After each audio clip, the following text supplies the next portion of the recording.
Here's David Rockefeller from his memoir. We are on the verge of a global transformation. We're on the verge of a global transformation. All we need is the right major crisis, and the nations will accept the new world order. Here's another one, speaking in the New York Times about how great Mao Zedong is. Here's a quote out of his memoirs, page 405. Some even believe we, the Rockefeller family, are part of a secret cabal working against the best interest of the United States, characterizing my family and me as internationalists and of conspiring with others around the world to build a more integrated global political and economic structure. One world, if you will. If that's the charge, I stand guilty, and I'm proud of it. But they're not one world, everybody work together and be friends. They're one world corporate global empire. It's monetarism. That's monetarism. I say the problem is, the solution is, my experience internationally and knowing people in other countries, leading circles in other countries, important nations, I know that if the people of the United States would say what they are thinking now, in a large degree, they're thinking that this collection of Republican candidates and this Democratic candidate, Obama, the president, that as long as these people are treated with respect, the American people are going to submit, and they will not fight. And if they will not fight, we're duck soup. And the problem is our politics stinks. As a result of 3 generations, effectively, in terms of adults, what happened when Jack Kennedy was killed and we went into the Indochina War. We have never reversed that trend. I understand. So what about this issue, sir? You talk about provocations. I was noticing that the Israeli papers reported that the folks that ran the Lavon affair, blowing up U.S. Movie theaters and things full of U.S. service people in Egypt to try to blame Egypt and start a big war. I noticed they were recently given awards. I know they've had, like I said, that publisher saying, you know, go after the president if he doesn't launch the wars. What about Israel or the British or other groups? We know Israel was created by the big banksters. Israel as such is not a relevant problem in this case. You have an Israeli premier and a small circle of British stooges who are carrying the name of Israel against the objections of traditional leaders of Israel. The leading traditional leaders of Israel up to this point have all opposed this kind of operation, including against, you know, Iran and so forth. They're against it. What's going to happen if Iran gets attacked? Well, if Iran gets attacked, that's intended by the British to be the trigger used to launch the war.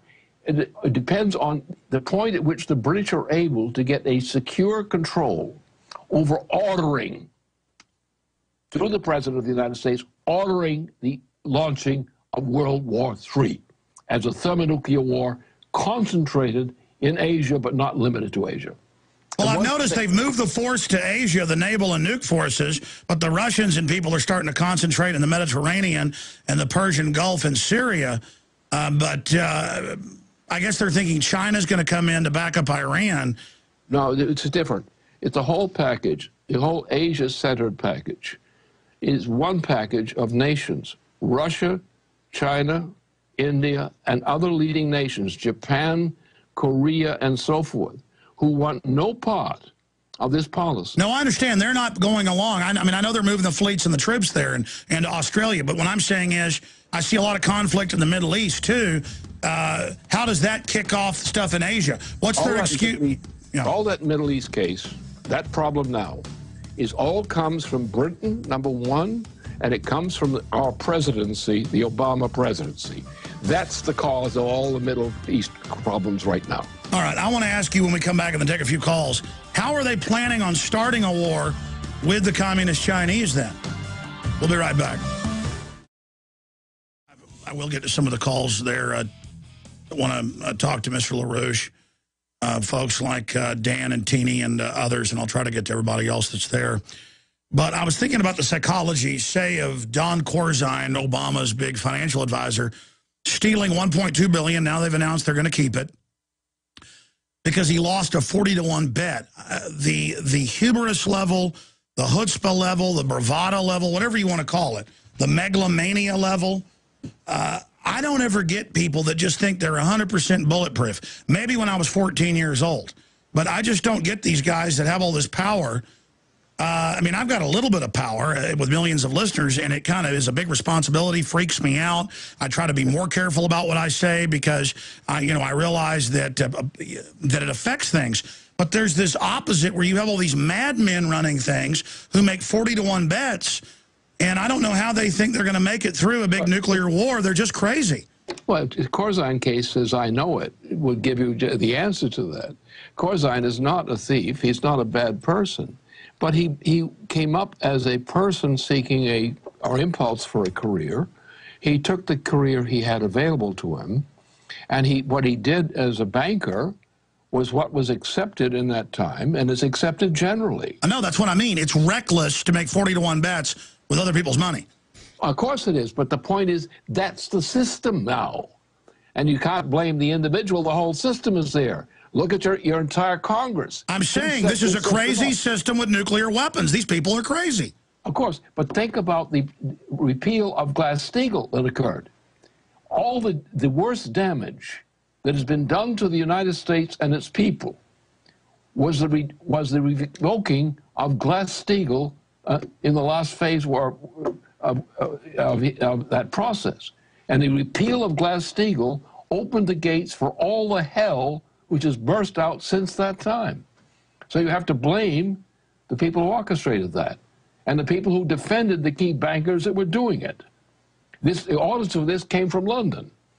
But people weren't thinking about loyalty or anything else. They were thinking about money. Sure, but that's my point, is they knew when they opened up the derivatives casino, fractional reserve banking to the moon, that it would cause a global implosion. What I'm saying is they are trying to ride this target, this bomb down to the target, like Dr. Strangelove.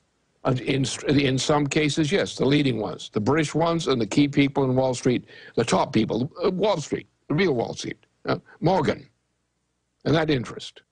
They've been thieving, and people have loved them in Maine.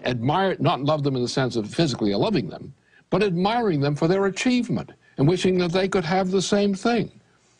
Our morality has been destroyed by the destruction of our characteristic American initiative, which is not a money issue. We're not monetarists, not honest Americans.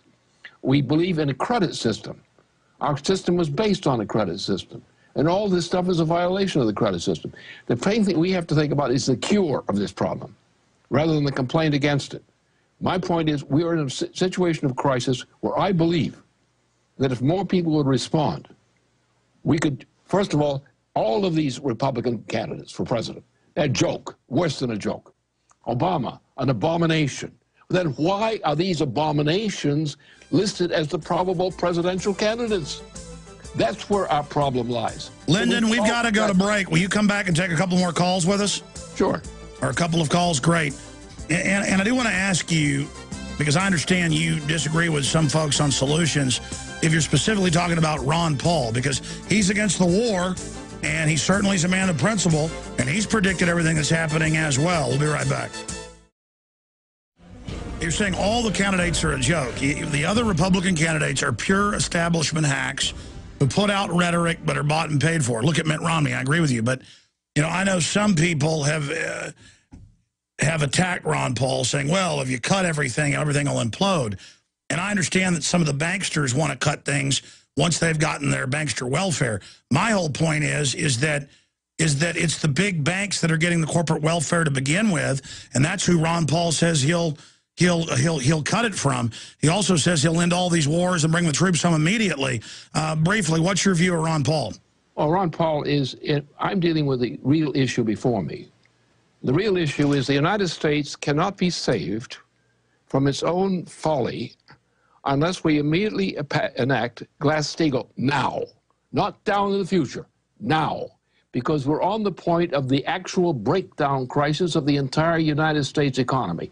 And if we do not get that Glass-Steagall renewal enacted now, this nation is finished economically. Well, we can certainly see the depressions here. They've been telling us it's a great economy, but they admit that the numbers they're putting out are fake. And the problem is a presidential candidate who does not propose an immediate Glass-Steagall enactment is not fit to be a presidential candidate, because the United States will cease to exist unless that change is made. That's not sufficient, but it's necessary. Without the Glass-Steagall Act, you cannot save this nation now. And if you're not pushing the Glass-Steagall Act now, you're not fit to be president. And the second thing, this will not be sufficient. Our intrinsic banking system now, even the non-speculative type, is so rotted out and so weakened, we do not have the adequate amount of credit needed to be organized to save this nation. Therefore, we need to make a change in the actual banking system to go to a true credit system, which was the original policy with the U.S. Constitution. If we go to a credit system, take one project, for example, take NWAPA. NWAPA will employ 4 million people, and it will start to do that the minute you start the project. The project is fully designed in principle. There's some details that would have to be worked out, but as designed by the company initially, back there in the 1960s. That policy, there are other policies, other programs similarly. We could restore this nation at an accelerating rate rapidly if we pass 2 laws. One, Glass-Steagall. That cleans up the banking system. Number 2, the saved banking system will not be sufficient to save the nation. If you try to maintain a typical monetary system, you cannot save the United States. It may not die right away, but it won't recover. If we go to a credit system as well as a Glass-Steagall reform, we will immediately be able, with the cooperation of other nations which are going to induce to join with us in this, we can start a recovery of the United States, of a United States style recovery. Lyndon, let me ask you this now. Can you do one more 10-minute segment with us?